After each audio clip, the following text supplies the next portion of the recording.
नमस्कार, आप देख रहे हैं ऑन न्यूज भारत।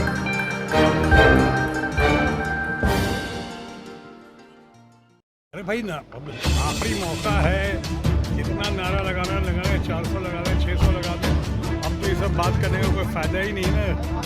राज खुल चुका है करीब करीब, और 4 तारीख को इसकी पुष्टि हो जाएगी। 4 तारीख के पहले किसी का कुछ कहना अभी तो व्यर्थ है या फ्रस्ट्रेशन की निशानी है बहुत लोगों के लिए जो ऐसी बातें कर रहे हैं। मैं इस मामले में अब कुछ नहीं कर सकता हूँ। आज चुनाव प्रचार की आखिरी शाम थी। इस बार ख़त्म करके मैं भी कलकत्ता से आ रहा हूँ। बहुत सारे लोग जगह जगह से आज करके आ रहे हैं, क्योंकि मेरा वोट पटना में है और मैं हर साल हमेशा जब ज़रूरत होती है वोट देने आता हूँ और पटना ज़रूर आता हूँ। तो अभी आपके सामने गया था, चुनाव प्रचार ख़त्म करके सिर्फ पटना आया हूँ अपना वोट डालने के लिए, अपने कर्तव्य का पालन करने के लिए।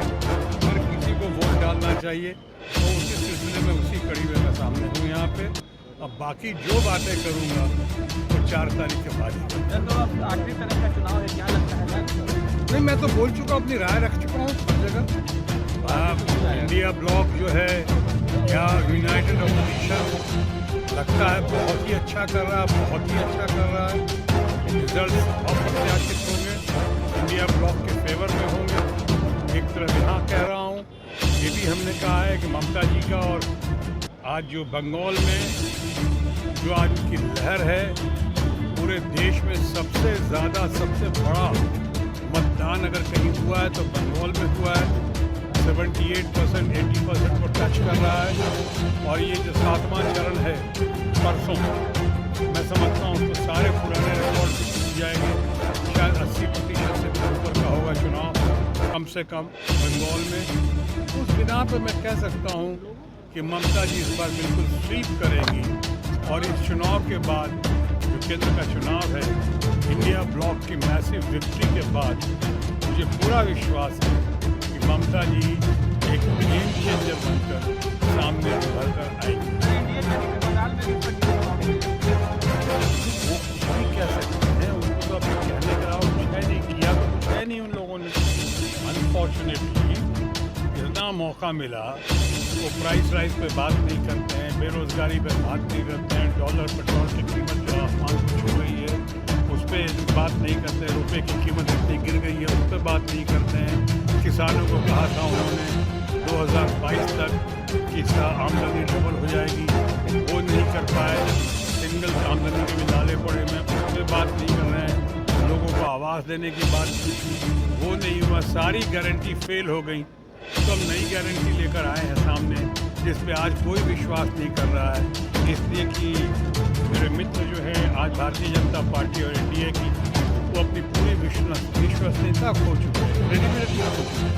तो लोग कोई विश्वास नहीं कर रहा। पुरानी एक गारंटी पूरी हुई नहीं और नई गारंटी लेकर आप सामने आ रहे हैं, किसको लोग वोट बनाने की कोशिश कर रहे हैं। तो ये लोग देख रहे, इसलिए अब उनके पास जब करने को कुछ नहीं बचा है तो कहने को कहे जा रहे हैं। और ख़ासकर आपकी घड़ी में वो लोगों को भ्रमित करने की कोशिश कर रहे हैं। कुछ उनकी कथनी और करनी में बहुत अंतर है और ये साफ दिखाई पड़ रहा है। और मुझे लगता है इसका खामियाजा जो है, इसका नतीजा जो है, उनको भुगतना पड़ेगा। विचार करें, देखिए ये सब जो भी है, ध्यान करने में कोई हद नहीं है। मेडिटेशन उन्होंने पहले भी किया था, लेकिन पहले और अब में ये अंतर है कि उन्होंने उसका पूरा प्रचार प्रसार किया था मीडिया के सामने। मैंने भी पहली बार सुना है तो वो ध्यान करने जाता है, मीडिया और कैमरा को साथ लेकर जाता है। ऐसा मैंने पहले कभी किया। अब वो करने की कोशिश कर रहे हैं। शायद वो कोर्ट में जा रहे हैं, इलेक्शन कमीशन के पास जा रहे हैं।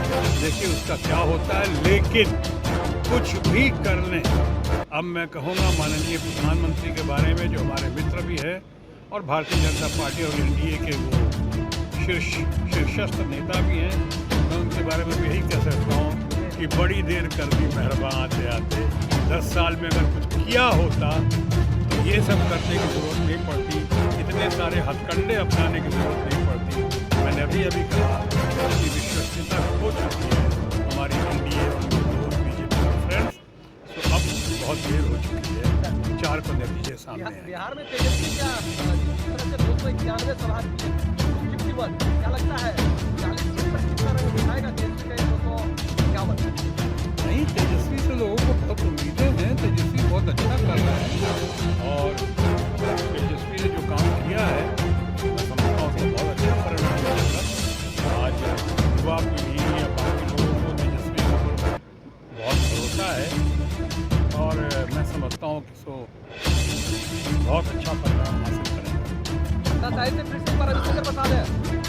जी, अपना साहित्य रविशंकर प्रसाद अब है। देखिए चुनाव प्रचार की शाम खत्म हो चुकी है। अब सबको हमारी शुभकामना और शुभाशीष। धन्यवाद।